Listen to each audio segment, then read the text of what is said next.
Olá, em um papo de fradinho anterior, eu falei de uma doutrina herética surgida na Idade Média e como alguns de vocês me pediram para falar sobre outros grupos heréticos, hoje eu aqui vou falar para vocês sobre um dos movimentos heréticos mais consolidados e importantes dentro dos que já existiram, mas que infelizmente, por terem sido literalmente massacrados e varridos da face da terra pela Igreja de Roma, são quase que completamente desconhecidos pelo povo cristão, à exceção dos padres, dos frades, dos teólogos, historiadores e outros estudiosos da história do cristianismo. E que seriam necessários muitos papos de fradinho para contar a vocês tudo que historicamente envolve esse momento da história da humanidade. Este movimento denominado de cátaros, nome que tem sua origem na língua grega e que significa puros, pelos pouco que nos restou saber, já foram dizimados pela Igreja Católica Romana das formas mais cruéis possíveis e imagináveis, como passados a fio de espada, mortos em torturas, graves torturas e principalmente queimados vivos. Eles nasceram entre os anos de 1100 e 1200, mais ou menos, o mesmo período em que dentro da igreja começam a surgir as ordens mendicantes, dentro do papado de Inocêncio III. E a partir de um conceito doutrinário de origem persa, uma doutrina ainda dos tempos do começo do cristianismo, que existia desde o tempo dos apóstolos, e que ficou denominada de maniqueísmo. E que, por não aceitarem a autoridade da Igreja Católica Romana, vem a incomodar, e muito, os padres, os bispos, daquela região do sul da França, onde eles se sedimentavam, e esses padres, esses bispos, resolvem se queixar e pedir providências ao Papa. Mas o que é que vem a ser esse tal de maniqueísmo? O maniqueísmo é uma religião de dois deuses, sendo eles conhecidos por serem um Deus completamente bom e um outro completamente mau. A partir desse conceito de uma coisa totalmente boa, outra coisa totalmente ruim, eles deram uma roupagem cristianizada e então passou a ser visto um Deus, e um outro Deus, demônio. Mas o que realmente perturbou, e muito, a igreja, a partir da doutrina dos cátaros, foi o fato deles entenderem como bem clara uma divisão entre o que seria carne e o que seria espírito. Os cátaros não entendiam e não aceitavam que carne e espírito fossem duas coisas que pudessem trabalhar juntas, unidas, em perfeita harmonia. Para eles, o espírito era algo que vinha diretamente de Deus. E sendo assim, o espírito é bom, já que vinha de Deus. Já a carne, juntamente com tudo que é matéria, necessariamente era má. E essa definição para eles tinha como sustentação a crença de que tudo quanto havia no mundo em forma de matéria havia sido criada pelo diabo, sendo então, obviamente, mal. Por outro lado, tudo que estava diretamente relacionado ao mundo espiritual pertencia a Deus, e assim, logicamente, era bom.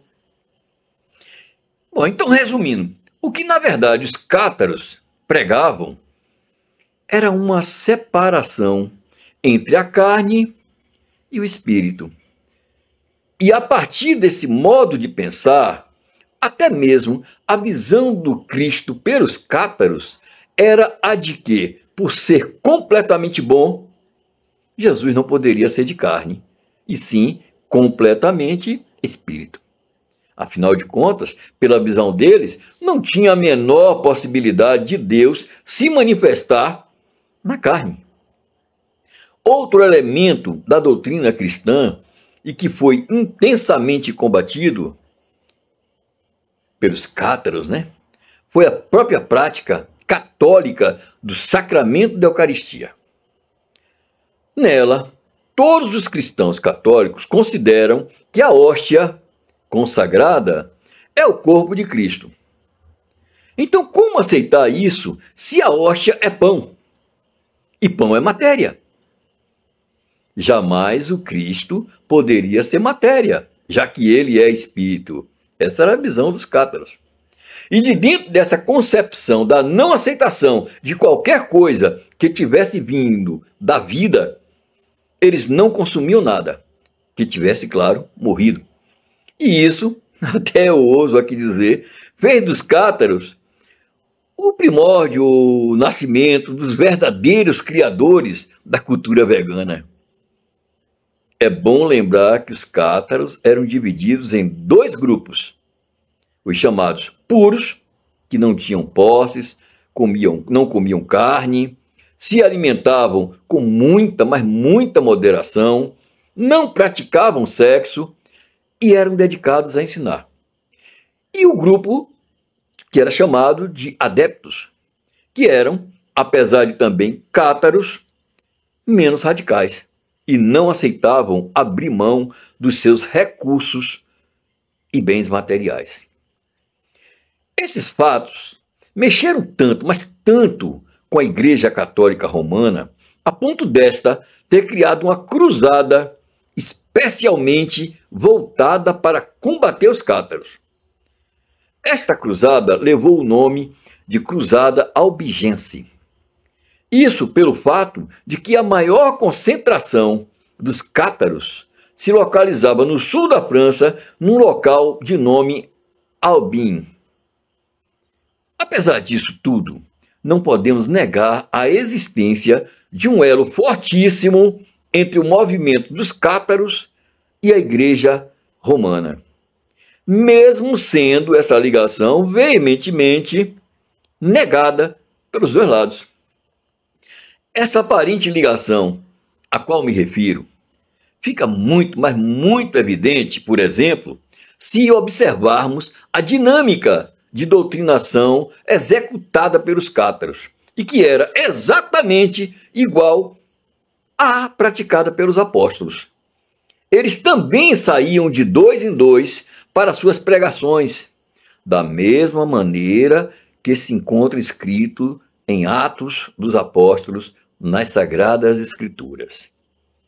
E é exatamente o não reconhecimento desta situação tão similar que determinaria a Igreja diferenciar suas ordens mendicantes das ordens heréticas. Bom, eu espero ter podido aqui passar um pouquinho até vocês, de um pedaço desse episódio tão triste, tão pouco estudado, quanto escondido do período do cristianismo medieval. Até o próximo vídeo. Não se esqueça de deixar aqui o seu like, se inscrever, comentar, apertar o sininho.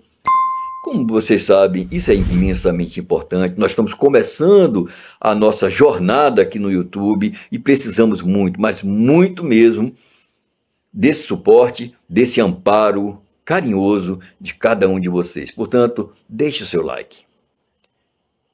Paz e bem.